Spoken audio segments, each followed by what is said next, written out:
I moved into Oak Ridge Estates 3 years ago, seeking the tranquility of suburban life after decades in commercial real estate development.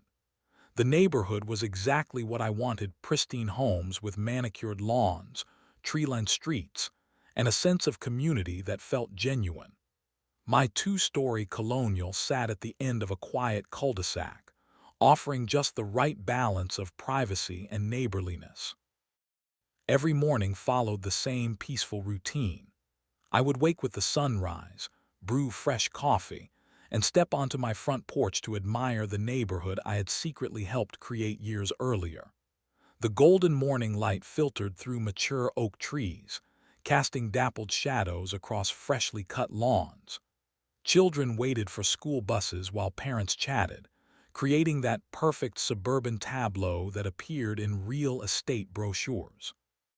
What my neighbors saw was Richard Richardson, the friendly 50-something retiree who kept to himself but always waved hello. What they did not see was Richard Richardson, CEO of Pinnacle Development Group, the company that had purchased this entire tract of land 15 years ago and developed it into the community they now called home.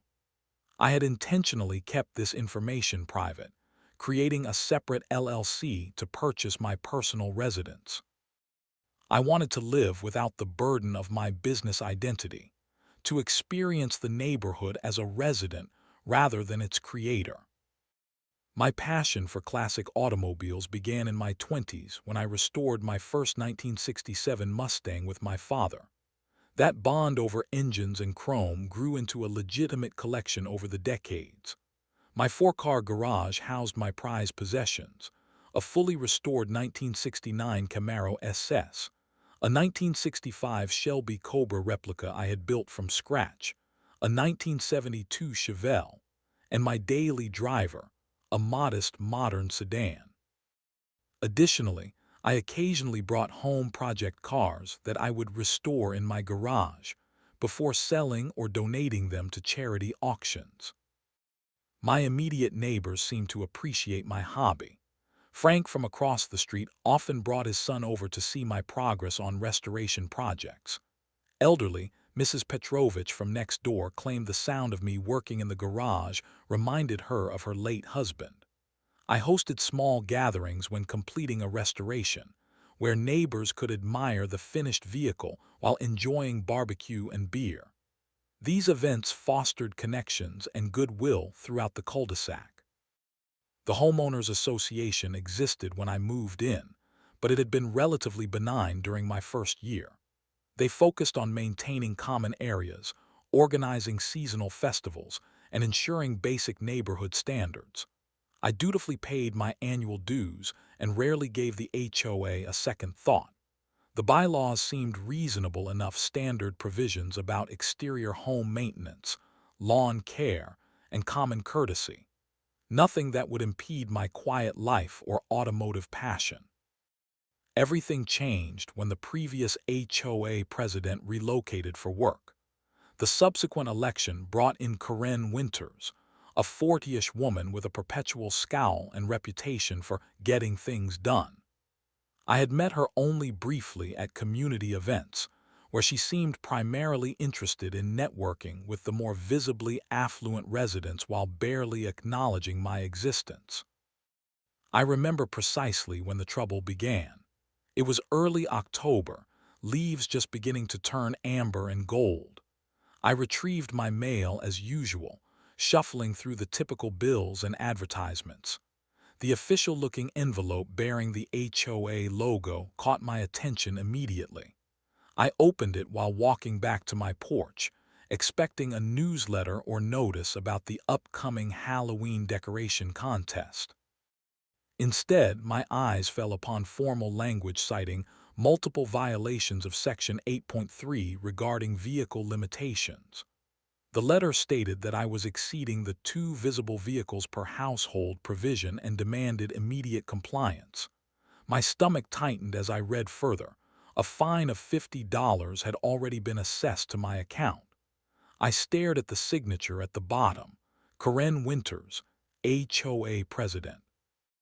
Looking up at my driveway, where three of my classic cars gleamed in the autumn sunlight, I felt the first tremor of what would become an all-out neighborhood war.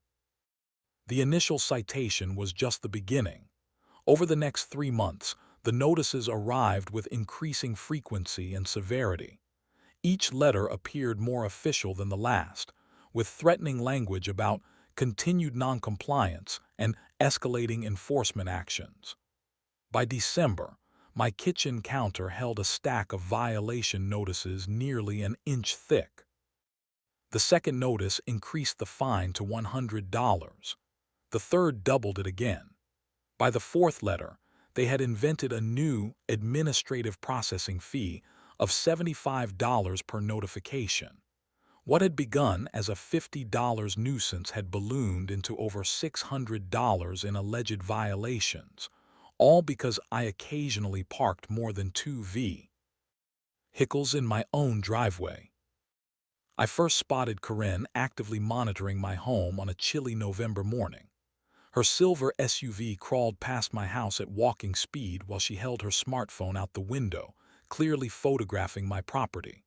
When I raised my hand to wave, acknowledging I had seen her, she quickly accelerated away. This drive-by surveillance became a regular occurrence, always between 7:30 and 8:00 a.m., when I typically moved cars around for my morning routine.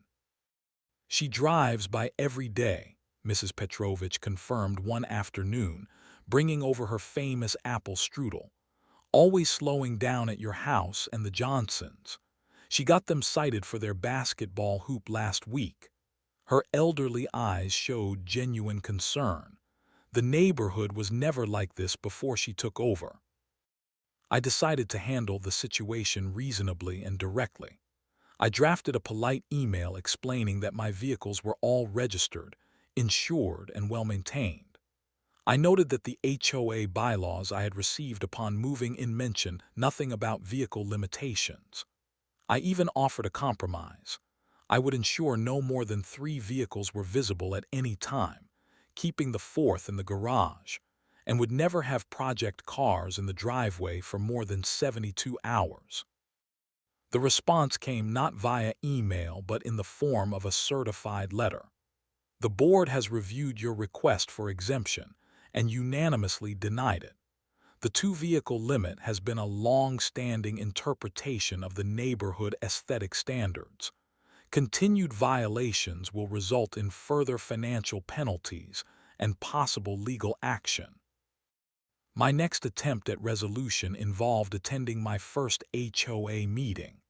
The monthly gathering took place in our community center, a modest building at the entrance to the subdivision. I arrived early, choosing a seat in the back row of folding chairs. Approximately 30 residents filtered in, more than I expected. Corinne sat at the center of a long table at the front, flanked by 4 other board members. She wore a navy blazer with gold buttons, projecting an air of authority that seemed excessive for a volunteer neighborhood position. I listened patiently through discussions of landscaping contracts and plans for holiday decorating contests. When the meeting opened for resident comments, I raised my hand and stood when acknowledged. "Good evening," I began. "I am Richard Richardson from 42 Oak Ridge Circle. I wanted to discuss the vehicle limitation policy that has resulted in several citations for my property." Before I could continue, Corinne interrupted. "Mr. Richardson, we are all familiar with your situation." She gestured to a folder in front of her. "Your property has been under review for some time." "I understand that," I continued, "but I would like to point out that the specific 2-vehicle limitation does not appear in the written bylaws I received." The treasurer, a thin man with wire-rimmed glasses, leaned forward. "The Aesthetic Standards Clause gives the board discretion to interpret what constitutes neighborhood visual harmony." Corinne nodded. "Furthermore, we have received numerous complaints about your—" she paused dramatically, "car collection." This surprised me.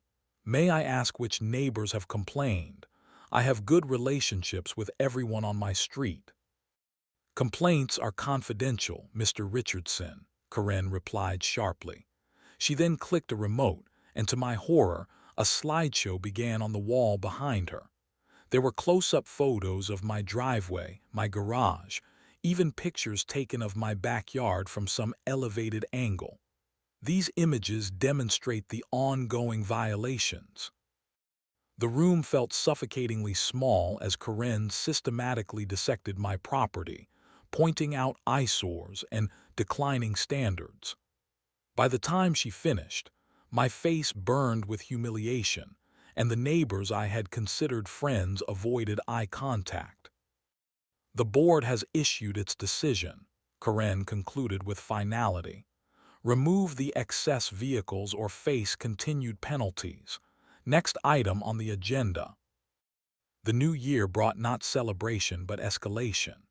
On January 2nd, I received an envelope thicker than the usual citation.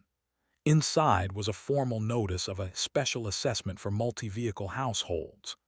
The document outlined a new fee structure that would apply exclusively to homes with more than 2 vehicles visible on the property.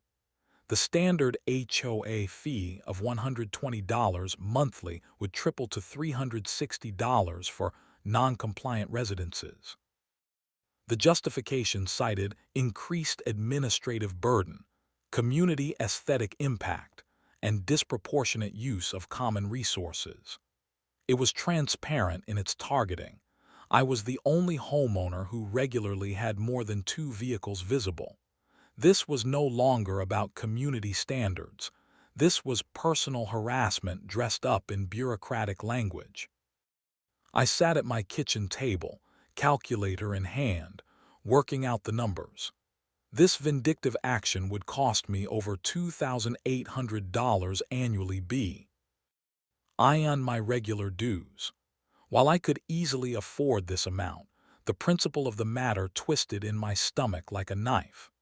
The assessment notice included a crude graph showing how quickly the fees would accumulate if left unpaid, with threatening language about liens against my property. That evening, rain tapped against the windows as I retreated to my garage. I flipped on the overhead lights, illuminating the gleaming machines that had brought me so much joy throughout my life. The Camaro's deep blue paint reflected the light like a mirror, the product of countless hours of careful restoration. The Shelby sat next to it, the vehicle my late father and I had dreamed of building together. Though he did not live to see it completed, every hour spent on its creation had felt like time spent with him. I ran my hand along the hood of the Chevelle, remembering the state it had been in when I rescued it from a junkyard, rusted, engine seized, more scrap than car. Now it purred like a contented cat, restored to its former glory through patience and dedication. These were not mere vehicles. They were chapters of my life story, physical manifestations of passion and perseverance. The thought of surrendering them to appease a power-hungry HOA president made my throat tighten. I could feel myself approaching a breaking point, torn between my desire for neighborhood peace and my refusal to be bullied. For the first time, I considered selling my home and moving to a property with no HOA, perhaps somewhere rural where I could build the massive garage I had always wanted. While contemplating this drastic step, I began reviewing all the HOA documentation I had received since moving in. I spread papers across my dining room table, the original welcome packet, every citation, meeting minutes I had requested, copies of the covenants and bylaws. Something about the vehicle restriction had always bothered me. I could not recall seeing it in the original documents. Around midnight, fueled by frustration and black coffee, I found it. Or rather, I found its absence. The original bylaws established in 2008, when the community was developed, contained no specific vehicle limitations. Only in the 2019 Rules Interpretation Guidelines, created 3 months after Karen took office, did the two-vehicle restriction appear. This document had not been properly ratified through the amendment process required in the original covenants. This discovery led me deeper. I began researching the HOA's legal foundation, the property deeds, and the original development plans. I pulled out my personal records, documents I had not reviewed in years. As the developer who had created Oak Ridge Estates, I had maintained certain rights through the corporate structure that established the community. The neighborhood had been developed by Pinnacle Development Group, my company, through a subsidiary called Oak Ridge Holdings LLC. When the development was completed and control transitioned to the Homeowners Association, specific clauses in the master deed reserved certain rights to the original developer. I had intentionally maintained a 51% controlling interest in Oak Ridge Holdings, though I had remained a silent partner as the community established itself. In simple terms, I did not just own my house. I legally owned the controlling interest in the entire development. The HOA existed essentially at my discretion, with powers granted to it by the very corporate entity I controlled. The board could pass regulations, but they could not fundamentally override the master covenants without approval from Oak Ridge Holdings from me. The realization hit me like a thunderbolt. I had been enduring months of harassment from people who technically worked for me. I had the legal authority not just to challenge their actions, but to completely restructure or even dissolve the HOA if necessary. The computer screen illuminated my face as a slow smile spread across my lips. I had been playing by their rules when I could have been setting the rules all along. Dawn was breaking as I closed my laptop. My path forward was suddenly clear. Karen Winters and her board had picked the wrong person to bully. I would not be selling my beloved cars or my home. Instead, I would be teaching the HOA a lesson in proper governance and the dangers of abusing power. The transformation within me was complete, from compliant resident to determined adversary. First thing Monday morning, I contacted my corporate attorney, James Harrington. We had worked together for 20 years, and he had handled the original development of Oak Ridge Estates. His downtown office projected exactly the image you would expect: rich mahogany furniture, leather-bound law books, and floor-to-ceiling windows overlooking the city skyline. "Richard," he greeted me, rising from behind his imposing desk. "It has been too long. What brings you in today?" I spent the next hour detailing the HOA situation, showing him the stack of citations, the special assessment notice, and my recent discoveries about the corporate structure. James listened attentively, occasionally jotting notes on a legal pad. When I finished, he leaned back in his chair with a knowing smile. "You are correct in your assessment," he confirmed. Oak Ridge Holdings retained significant control rights in the master deed. As the majority owner of that LLC, you have several powerful options available. He pulled out the original development documents from his files, pointing to specific clauses. The HOA board serves essentially at the pleasure of the development company. They can be removed for cause, particularly if they have enacted rules without proper process or enforced regulations selectively. "What would you recommend as a first step?" I asked. James tapped his pen thoughtfully against the desk. "Document everything. Gather evidence of selective enforcement, procedural violations, and any personal vendettas. We need to build an airtight case before making any moves. The element of surprise will be our greatest advantage." Over the next 2 weeks, I methodically documented every aspect of the HOA's operations and violations. I installed discrete security cameras that captured Karen's daily drive-bys, noting times and frequency. I requested all financial records the HOA was legally required to provide to residents. I studied the bylaws until I could recite them from memory, identifying every instance where the current board had overstepped their authority. More importantly, I began my own surveillance operation. Early mornings and late evenings, I would walk through the neighborhood, appearing to be taking casual strolls while systematically photographing board members' properties. The evidence quickly mounted. Corinne's home featured an unauthorized garden shed that exceeded size limitations by approximately 30 square feet. The treasurer had installed a fence that was 2 feet taller than regulations permitted. The secretary had a prohibited satellite dish clearly visible from the street. These discoveries confirmed my suspicions about selective enforcement. The board aggressively penalized ordinary residents while ignoring violations by its own members. This hypocrisy would become a powerful weapon in my arsenal. My investigation expanded beyond property violations. I requested copies of all service contracts the HOA had signed in the past 3 years. The landscaping company charging premium rates was owned by Corinne's brother-in-law. The security patrol that rarely appeared had been hired without a competitive bidding process.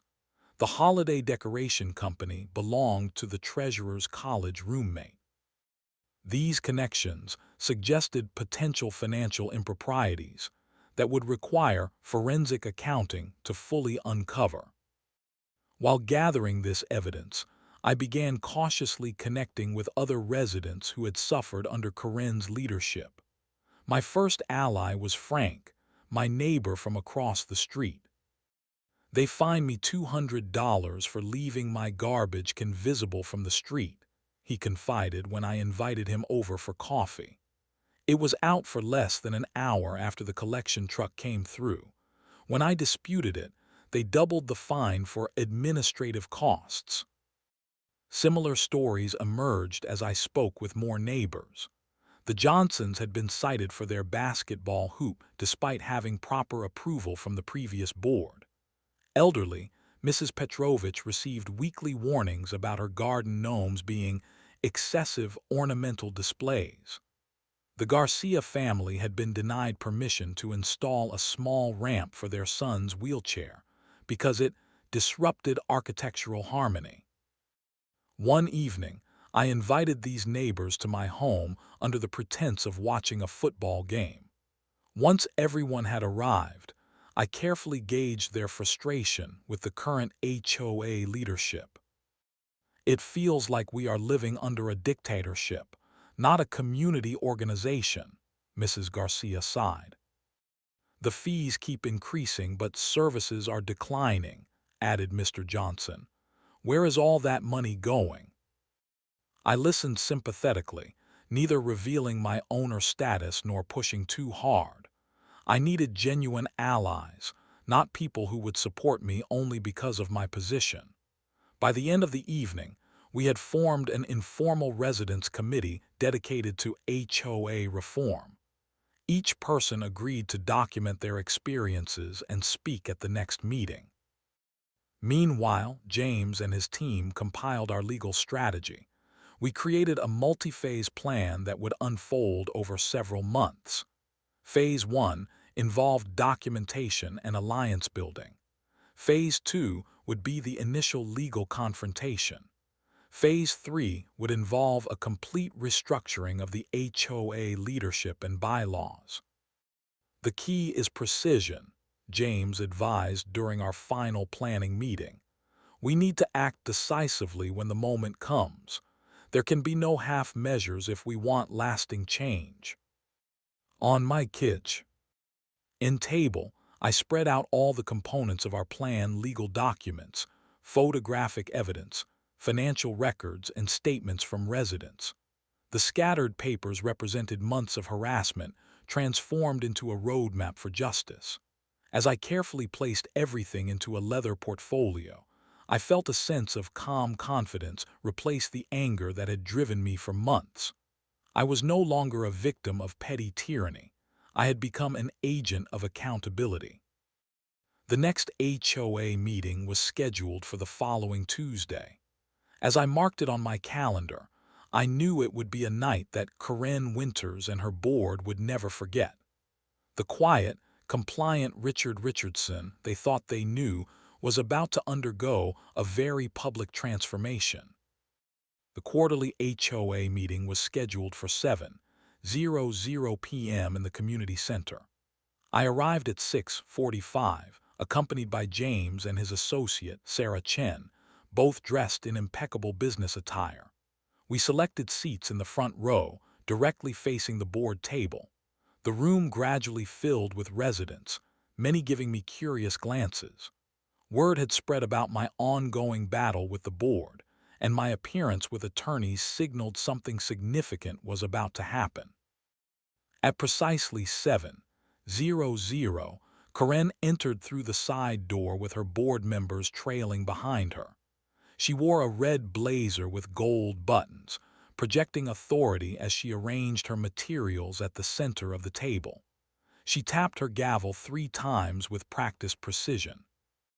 The quarterly meeting of the Oak Ridge Estates Homeowners Association will now come to order, she announced. We have a full agenda tonight, so let us proceed efficiently.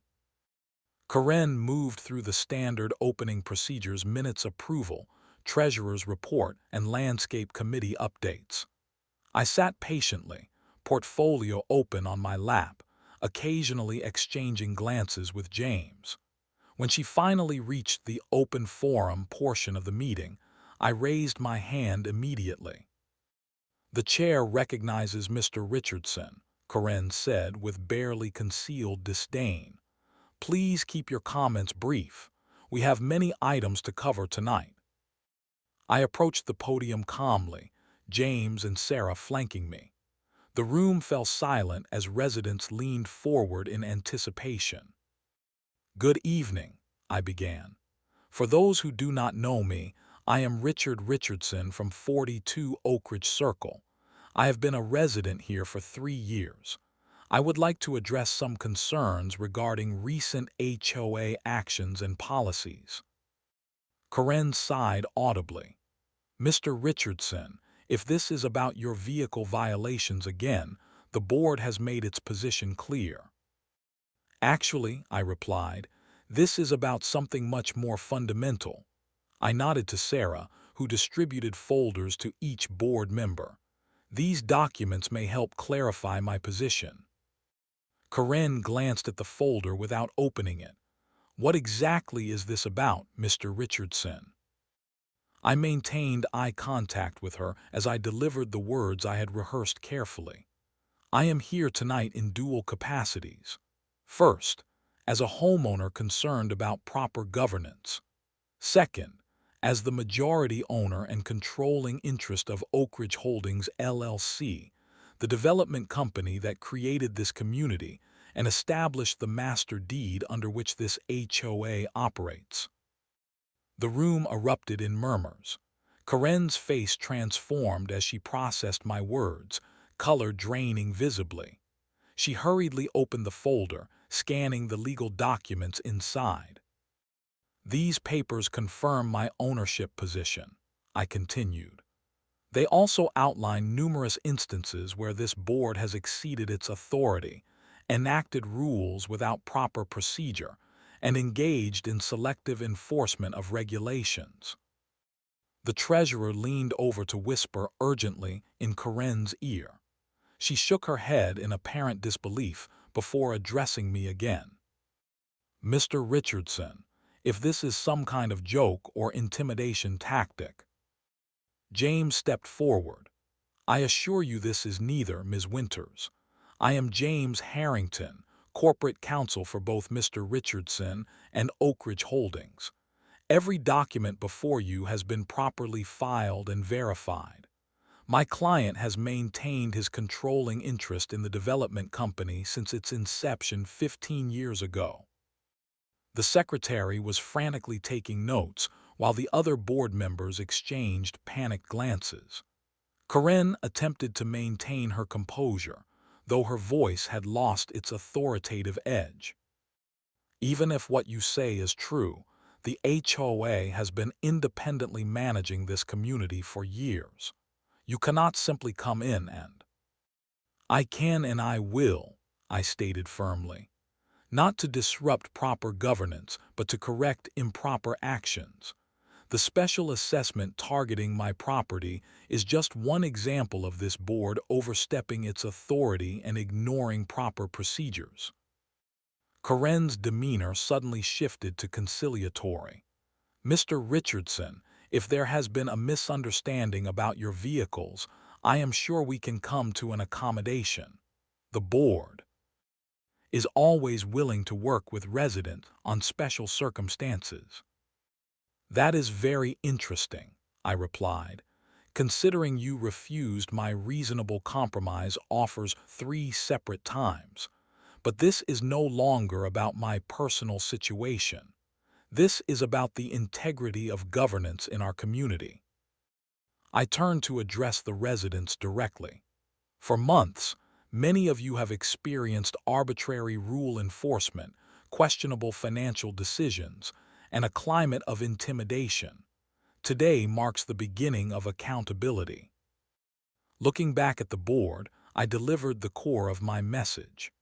Effective immediately, I am invoking Section 12.4 of the Master Deed, which allows the development company to audit HOA operations when there is reasonable suspicion of improper governance. The residents began applauding spontaneously. Corinne banged her gavel repeatedly, trying to restore order. "You have no authority to," she began. "I have every authority," I interrupted calmly. "A forensic accounting team will review all financial records for the past 5 years. An independent committee will evaluate all rule changes and enforcement actions. All special assessments are suspended pending this review." Corinne's face flushed with anger as she realized her position was crumbling. "This meeting is adjourned," she declared, banging her gavel forcefully. James stepped forward. "The meeting is not adjourned, Ms. Winters. My client's authority supersedes yours in this matter. The residents deserve to hear the full plan for restoring proper governance." As Corinne and the board members whispered urgently among themselves, I outlined the next steps: a 30-day review period, temporary management by an independent property administration company, and a special election for new board members once the review was complete. The meeting eventually adjourned amid excited conversation. Residents clustered in groups, discussing the dramatic turn of events. Several approached me directly, sharing their own stories of HOA overreach. Corinne and her board members hurried out a side door, avoiding eye contact with anyone. As I packed up my materials, Mrs. Petrovich patted my arm. "I always knew there was something special about you, Richard," she said with a knowing smile. "It takes someone strong to stand up to bullies, no matter how old we are." The forensic audit took 3 weeks to complete. During this time, the neighborhood buzzed with speculation and renewed community spirit. Neighbors who had previously avoided interaction for fear of HOA citations now gathered openly, sharing stories of their experiences under Corinne's leadership. My driveway became an informal meeting spot where residents would stop by to chat, often admiring my cars in the process. The audit findings exceeded even my expectations. The accounting firm discovered numerous financial irregularities that bordered on outright fraud. Corinne had approved over $150,000 in landscaping contracts to Green Life Enterprises, a company owned by her brother-in-law, with prices approximately 40% above market rate.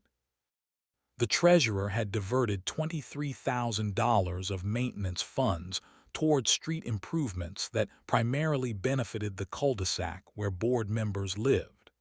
The holiday decoration budget had increased threefold since Corinne took office, with no competitive bidding process. Most disturbing was the discovery of a separate bank account containing nearly $60,000 in collected fines, which had never been reported in official financial statements.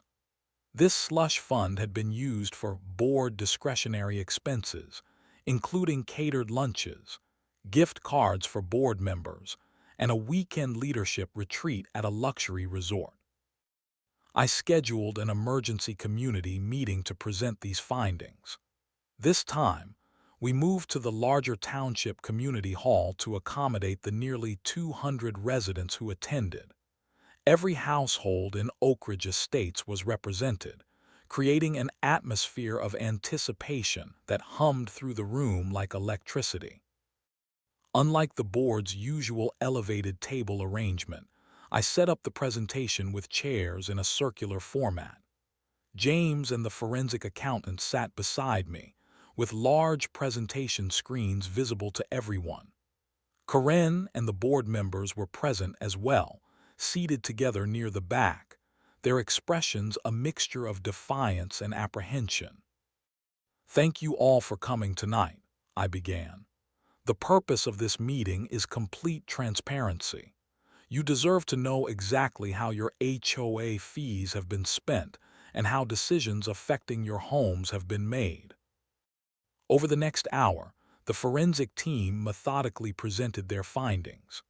The evidence was projected onto large screens: financial statements, contract comparisons, before and after photographs of selective improvements, and a damning timeline of rule changes that correlated with personal vendettas. The room grew increasingly tense as the scale of mismanagement became clear. When the forensic accountant revealed the secret account of fine money, audible gasps echoed through the hall. Corinne stood up abruptly. "This is a biased investigation," she shouted. "Mr. Richardson has manipulated information to serve his own agenda. He simply wants to avoid compliance with community standards for his inappropriate vehicle collection." I remained calm. "The financial records speak for themselves, Ms. Winters. These are your signatures on the contracts. These are board meeting minutes in your handwriting. These are bank statements from accounts you opened." Other residents began to stand, sharing their own experiences. The Johnsons described how their basketball hoop citation came the day after they opposed Corinne at a meeting. The Garcias detailed the humiliating process of begging for approval for their son's wheelchair ramp.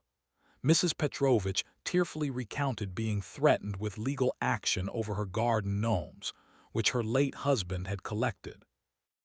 What had begun as my personal fight had transformed into a community awakening. Corinne and her allies attempted to defend themselves, claiming they had always acted in the neighborhood's best interest. Their arguments fell flat against the mountain of evidence and personal testimonies. "Let me be clear," I stated as the testimonies concluded. "This is not about punishment. This is about restoring proper governance to our community. The development company has the authority to dissolve the current board when evidence of mismanagement is found. I am exercising that authority today." The treasurer stood up. "You cannot just remove an elected board. We have rights." James stepped forward with documents in hand. "The master deed is quite specific about this provision. The board serves at the pleasure of the homeowners and the development company. When fiduciary duty is breached, removal is explicitly authorized." I proposed a formal vote to dissolve the current leadership and establish an interim committee until proper elections could be held. The motion required a simple majority to pass. When I called for a show of hands, the result was overwhelming. Nearly every arm in the room raised in support, creating a visual representation of the community's united stance against corruption. Corinne watched in stunned silence as her power evaporated before her eyes. When the vote concluded, she stood stiffly, removed the gavel from her purse, and placed it on a nearby table before walking out without a word. Her board members followed, some looking relieved that the charade was finally over. In their place, we established a 5-person interim committee comprised of respected residents from different parts of the neighborhood. Their first official act was to suspend all outstanding fines pending review and cancel the punitive special assessments that had targeted specific homeowners. As the meeting concluded, there was a palpable sense of renewal in the air. Neighbors who had been intimidated into silence were speaking freely.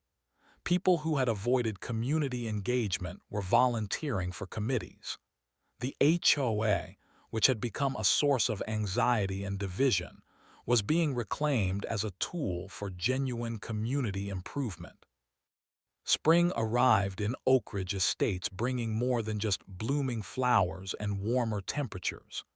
The physical renewal of the season paralleled the community's transformation. 3 months had passed since the dissolution of Corinne's board, and the changes were evident throughout the neighborhood. The interim committee had worked diligently to review and simplify the HOA regulations. We reduced the original 37-page rulebook to a concise 12 pages focused on genuine community needs rather than micromanagement. The new bylaws emphasized clear communication, transparent decision-making, and reasonable flexibility for homeowners. I had taken an active but measured role in this process. While my position as the development company owner gave me significant authority, I was careful not to become another version of Corinne. Instead, I focused on establishing systems that would prevent future abuses regardless of who held leadership positions. The best HOA is one you barely notice, became our guiding philosophy. It should enhance community life, not control it. The most visible change was the new approach to enforcement. Gone were the drive-by photography sessions and anonymous reporting system. Instead, the committee established a straightforward process. Concerns were addressed through friendly conversation first, written notice second, and formal action only as a last resort. Fines were scaled reasonably and capped at sensible amounts. For my specific situation, the committee approved a variance for registered collector vehicles, recognizing their value and the care with which they were maintained. This variance extended to any resident with similar interests, though I remained the only serious car collector in TH. neighborhood. We also created clear guidelines for project vehicles, allowing restoration work with reasonable limitations on duration and noise levels. The financial reforms were equally significant. HOA dues were actually reduced by 15% once the inflated service contracts were renegotiated. All financial records became available to residents through a transparent online portal. Expenditures over $5,000 required community notification, and those over $10,000 needed a formal vote. The recovered funds from the previous board's mismanagement were directed toward community improvements selected through resident voting. Perhaps most importantly, the community spirit flourished. The Spring Festival, organized by the New Activities Committee, drew record attendance. Neighbors who had previously kept to themselves became regular participants in community events. Even some former board members, humbled by the experience, found ways to contribute positively. Corinne herself remained in the neighborhood, though she had become noticeably reserved. I made a point of treating her with professional courtesy when our paths crossed, neither gloating over the outcome nor harboring continued resentment. Accountability had been achieved. Ongoing animosity would serve no productive purpose. On a warm Saturday in May, I hosted an open house event for the community. My garage doors stood wide open, displaying my collection in its full glory. Children and adults wandered freely, asking questions about the restorations and admiring the craftsmanship. The vehicles that had once been the source of such conflict had become a point of community pride and interest. Frank approached me as I was explaining carburetor restoration to an interested teenager. "You know, Richard," he said quietly, "you could have used your ownership position to do anything you wanted here. You could have exempted yourself from all rules or even disbanded the HOA entirely." I nodded thoughtfully. Power is only valuable when used responsibly. This was never about getting special treatment for myself. It was about creating fair governance for everyone. Later that evening, as neighbors,